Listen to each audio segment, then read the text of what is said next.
When creating a naming standard for my meta ads, I always define a different naming format at each of campaign, ad set, and ad levels.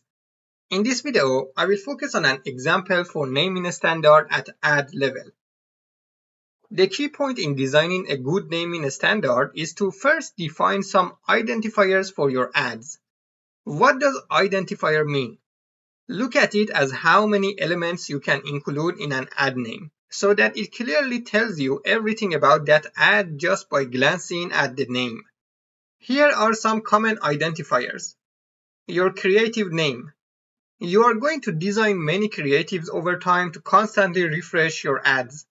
Any creative that you design, you are testing a concept and theme. That concept is going to be your creative name. For example, I have selected a random ad from Coursera through the Meta Ads library as a case study for our video. We can call this creative bookkeeping. That's the concept that they are promoting. So we have our first identifier. Now, what ad format are we actually testing for our ad? Is that a single image, a video, a carousel ad, or a collection ad?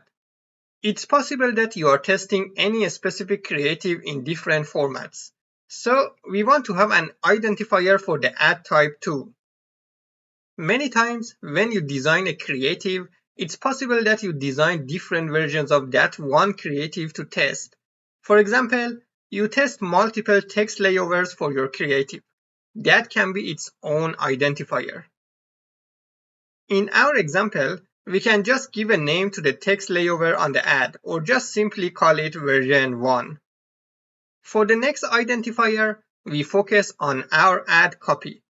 If you want to test different copy or headline for your creatives, you create multiple versions of that one single ad and just change the copy in the ad and its name. Here, I just choose a single word from this ad description, training, and include it in the ad name. Another helpful identifier that you can include in your ad name is the destination. Are people going to a landing page after clicking on your ad, a product page, a native form on Facebook or Instagram, or Messenger or WhatsApp? It's a good idea to specify that in the ad name. Here, we assume that the user will go to a landing page on Coursera after clicking on this ad.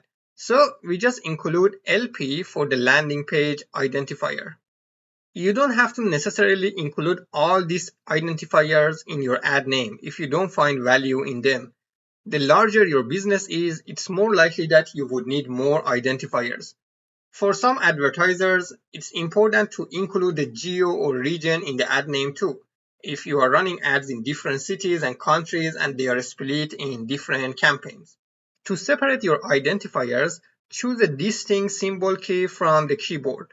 In most cases, an underscore can be a common separator in separating different parts of a name in the ads.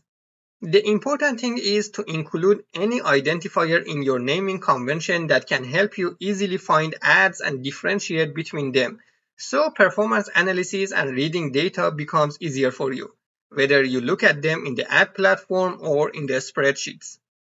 Plus, if you want to make some changes to the existing ads, it would be very time-saving and less prone to errors when you can search for them by their identifiers. You can apply a similar concept to define a naming standard for your ad sets and campaigns. For example, what kind of audience are you targeting, or what campaign objectives you are choosing. Now that you know how to design a naming convention for your ads, there are two important points to consider. First, don't skip any identifiers.